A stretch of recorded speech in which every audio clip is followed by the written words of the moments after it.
Howdy. This is the third part of a video series covering acoustic treatment, and this particular episode is all about absorption. Now, before we get started, there are two things that you need to know. Number one, all of the sound demos in the series are recorded on a binaural dummy head, and in order for you to take full advantage of a three-dimensional sound field, you must be wearing headphones. Second, this video is being sponsored by ATS Acoustics.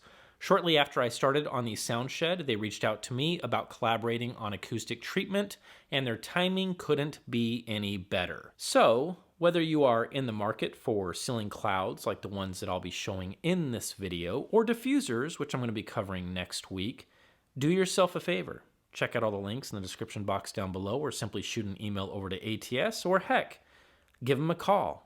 Tell them that Ron sent you. They have been incredible to work with and have my full confidence that they are certainly going to take care of you guys. So yeah. Our video. An hour video. This is going to be interesting. All right. Have fun. The concept of this video is to break down the before and after effects of absorption in a listening room. For your convenience, I have chaptered out the entire video, making it easier to skip around. Now, there are quite a few chapters in this video, but there are really 6 main segments. The first segment demonstrates the differences heard before and after the bass traps are installed. The second segment compares the measurements of the bass traps and what they mean to us. The third segment demonstrates the differences heard before and after ceiling clouds are installed. The fourth segment compares the measurements of the clouds and what they mean to us. The fifth segment demonstrates more bass trapping in the room using some benches that I made myself. The sixth segment compares the measurements of the bass trap benches and what they mean to us. So yeah, let's roll up our sleeves and pick a fight with an elephant. In Yesco, we trust. That's right, folks. If you haven't had the pleasure of checking out Acoustic Insider yet, let's correct that mistake right now. Yesco's channel is focused on room acoustics for home studios without the voodoo. While he's not pushing out content dedicated to us insane audiophiles, and let's get this part right, we are insane. Yep. Okay. I can tell you from firsthand experience that his bass trap designs are not only effective, but also easy to build, making a massive difference in my listening room. Taking a closer look, these were built by following the Build a Better Bass Trap course that Yesco offers. Now, out of respect, I won't be going into the details of the build in this video. I paid for the course, and I think it is worth every single penny. With that being said, the core concept of the bass trap is to effectively absorb bass as low as 40 Hertz using porous absorption. The key is that the trap should be at least 9 inches deep and placed in the corners to achieve this lofty goal. As you can see, I went as far as making 4 traps for the bottom of all 4 corners of the sound shed, but also stacking another set of 4 more traps that are stacked up high to cover the top 4 corners of the shed as well.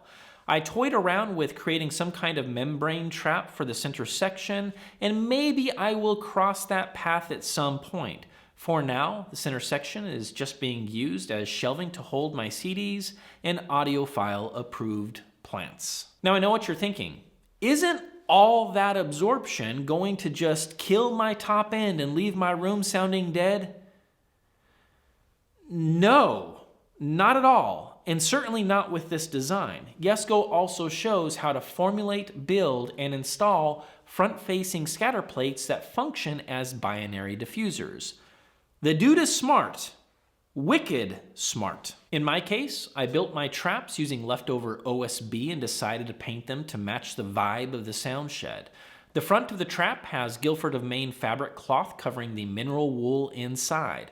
While my particular finish might not be for everyone or for a lot of people, I dig the way that they look.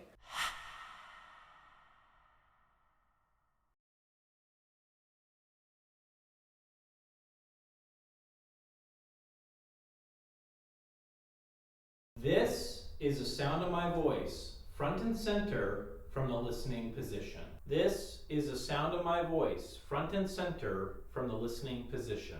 This is the sound of my voice from the front left corner of the listening position. This is the sound of my voice from the front left corner of the listening position. This is the sound of my voice from the front right corner of the listening position. This is the sound of my voice from the front right corner of the listening position. This is the sound of my voice from the left of the listening position. This is the sound of my voice to the left of the listening position. This is the sound of my voice from the right of the listening position. This is the sound of my voice to the right of the listening position.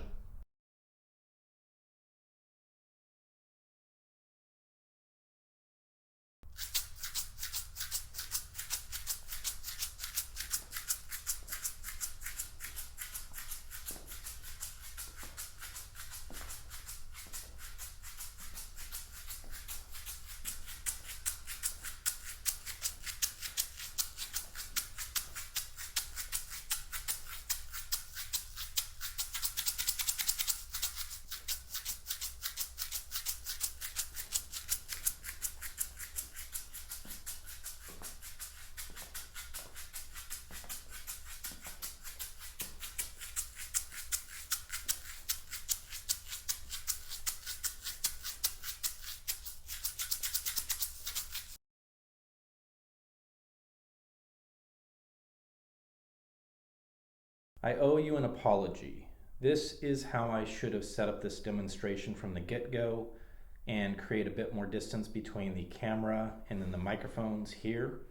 I didn't realize how loud that fan was inside of my camera, so let's go ahead and see how quiet we are now.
Life was great till you added colors.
Staying at home, turn off the phone, I will listen to you.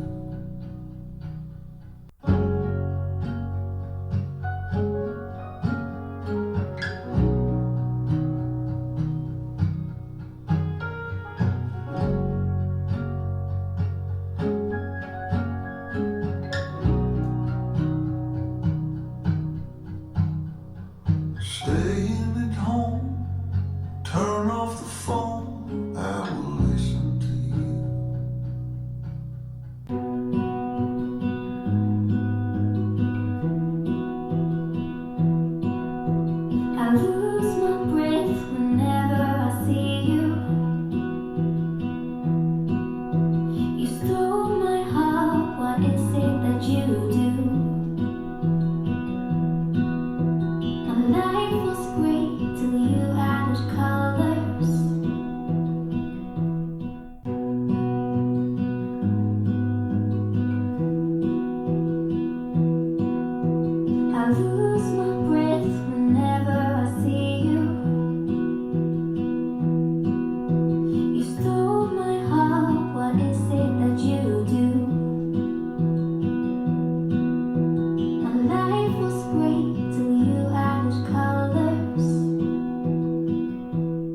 So I don't know about you guys, and there is only so much a sound demo can do, but it seems to me that we are now moving in the right direction. Let's go ahead and take a look at some measurements and make some comparisons. First, this was our previous frequency response showing the left speaker of the Spatial Audio Sapphires. And now, drum roll please.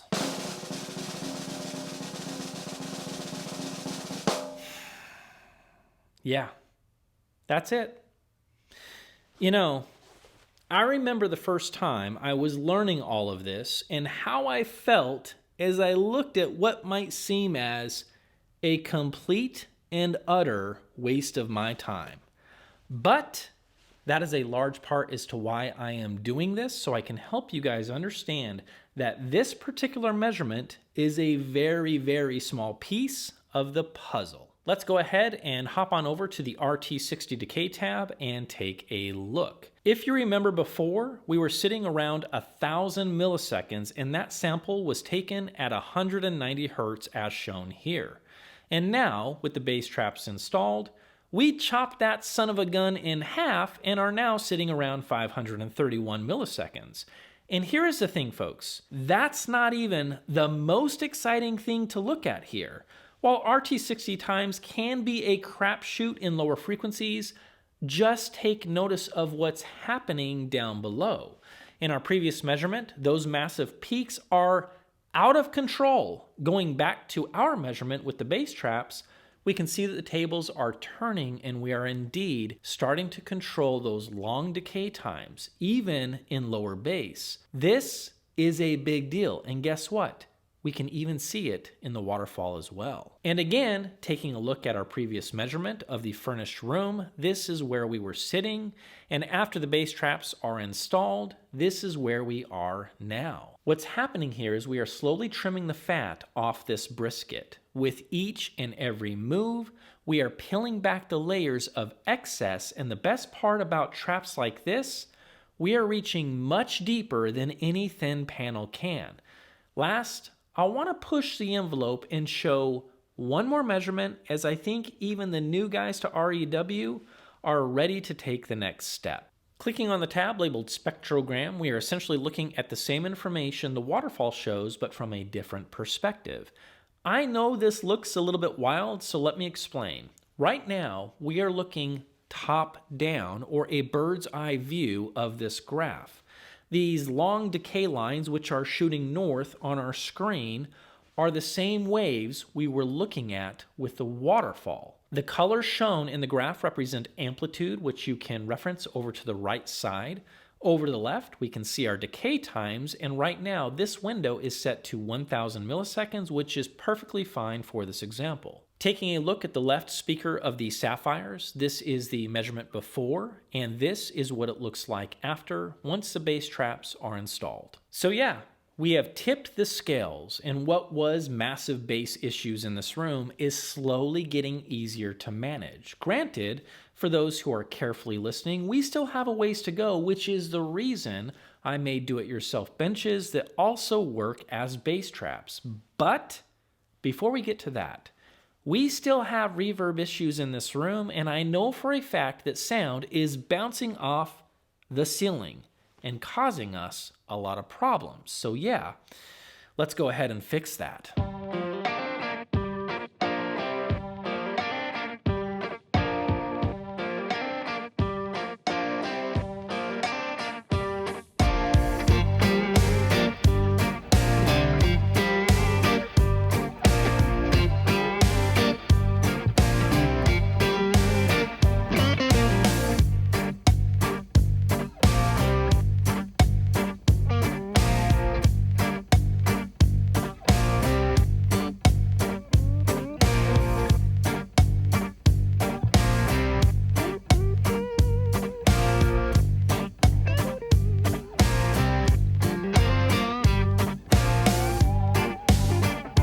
All right, so when it comes to clouds, you have a lot of options. And here is the thing. Whether you decide to go with absorption, diffusion, or a little bit of both is going to be up to you and what the room is asking for. Knowing that I'm going to be going pretty heavy with diffusion on my front and side walls, the choice for me was pretty simple. These panels from ATS Acoustics ended up being perfect for my room. They are 4 inches thick and even have the option of adding a frequency range limiter on the front face. I went with a total of 8 of these panels, 4 of them with the range limiters and 4 of them without. The clouds come with all the hardware needed to get them installed, and these brackets on the back of these things make it a snap to secure these to the ceiling. They even come with cables, so if you want to play around with an air gap behind the panels, that's not a problem at all. The fit and finish on the panels is impressive, and the beveled edges on the front adds a nice touch as well. The panels are really well made, and being honest, regardless of the fact that this is being sponsored by ATS, I'm just going to say it, these honestly put to shame some of the other panels that I've bought over the years from the other guys.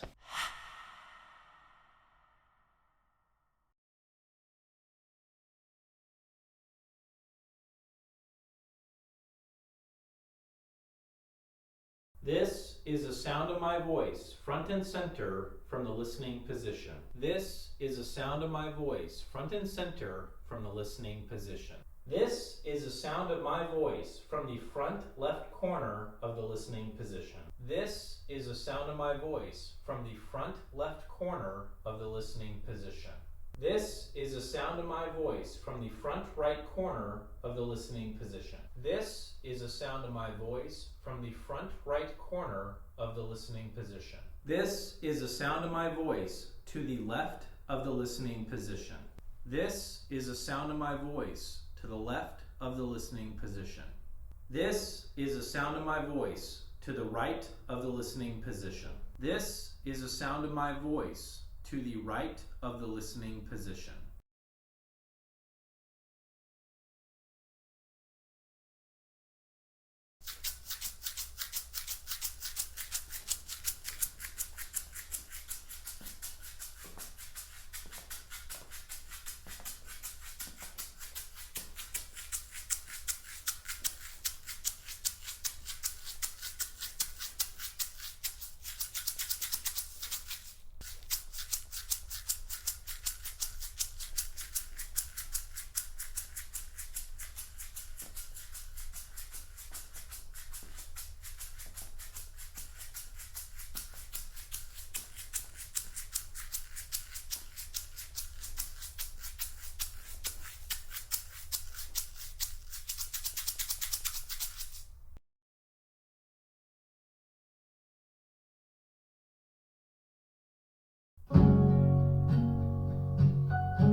Well, all right. I mean, the room is starting to sound nice. There are still some issues with bass, and it's possible we still need a little more absorption in some areas, but heck, we haven't even touched the front or the side walls yet. Let's jump back into the measurements and see where we are now. Before the clouds, our RT 60 times dropped as low as 500 milliseconds throughout most of the bandwidth.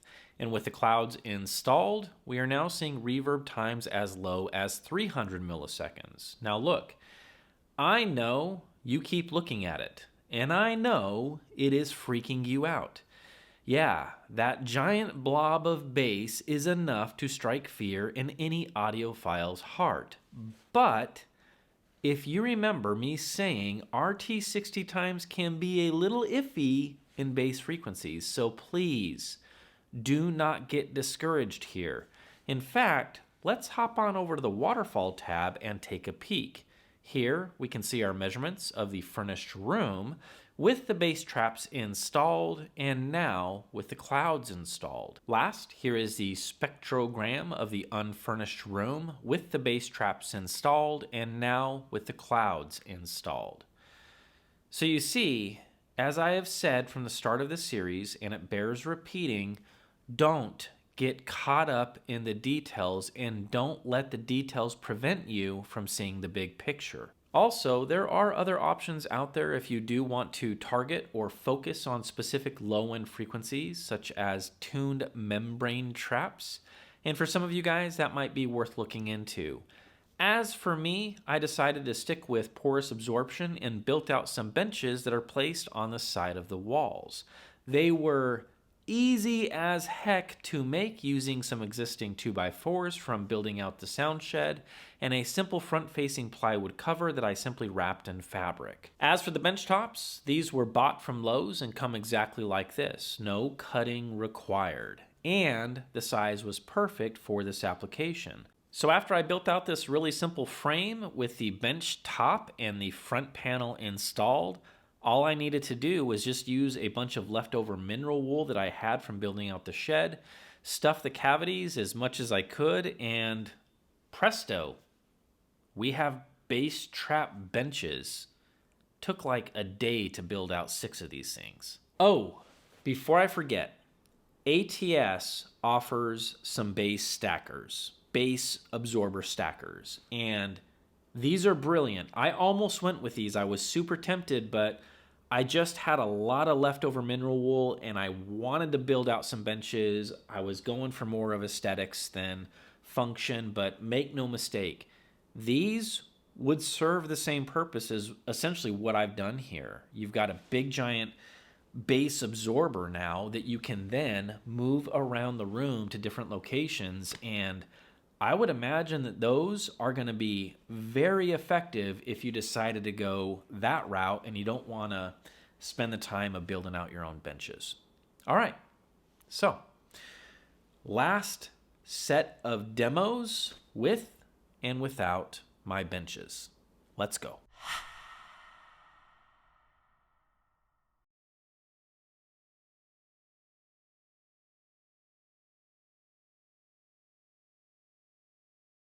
This is a sound of my voice, front and center from the listening position. This is a sound of my voice, front and center from the listening position. This is a sound of my voice from the front left corner of the listening position. This is a sound of my voice from the front left corner of the listening position. This is a sound of my voice from the front right corner of the listening position. This is a sound of my voice from the front right corner of the listening position. This is a sound of my voice to the left of the listening position. This is a sound of my voice to the left of the listening position. This is a sound of my voice to the right of the listening position. This is a sound of my voice to the right of the listening position.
I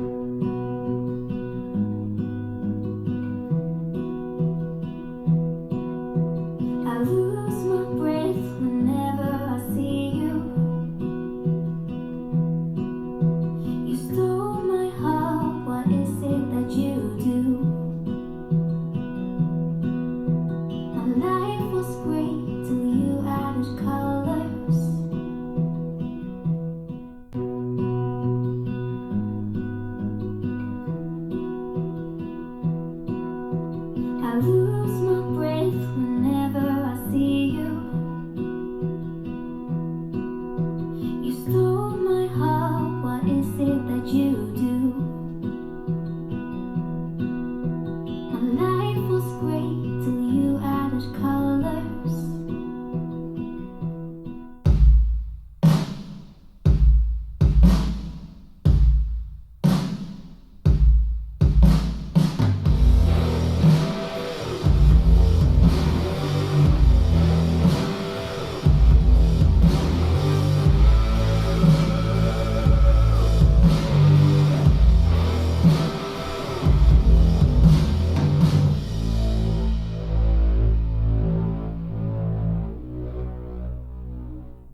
All right, folks, we are definitely moving into subtle changes now, but this goes to show you that treating a room is not just about throwing a couple of panels on the wall and calling it a day. After all, we picked a fight with an elephant, and in the end, we have moved mountains since we first started. All right. Taking a look at the frequency response before the benches, this is what we were dealing with. And ironically, now that amplitude peak at 40 hertz is actually popping out a little bit more. Do I give a rat's rear end about it? No, not at all. And neither should you. From tail to tail, we are easily within plus or minus 4 to 5 decibels for the vast majority of this response, which is nothing to laugh at when it comes to an in-room response. More important, while we still have a rise in reverb times below 40 hertz, my benches managed to level out the rest of the reverb decay times throughout the vast majority of the bandwidth, and that includes getting into bass response. As a reference, this is how the RT60 times looked before the benches, and here is what the RT60 times are showing now. And again, taking a look at our waterfall from before, here is what we are seeing now with the benches installed. And last, here is the spectrograph we had before the benches, and here is what we are seeing now. So yeah, ladies and gentlemen, boys and girls, we indeed picked a fight with an elephant. And in the end, we certainly didn't embarrass ourselves. Our decay times are in check. The room is under control, and now we have earned the privilege to play with some diffusion and see what the heck happens. And with that, I will see you fine folks in the next video, which is just next week, so subscribe. This is about to get really interesting, and I can't wait for you guys to hear what's in store for you next.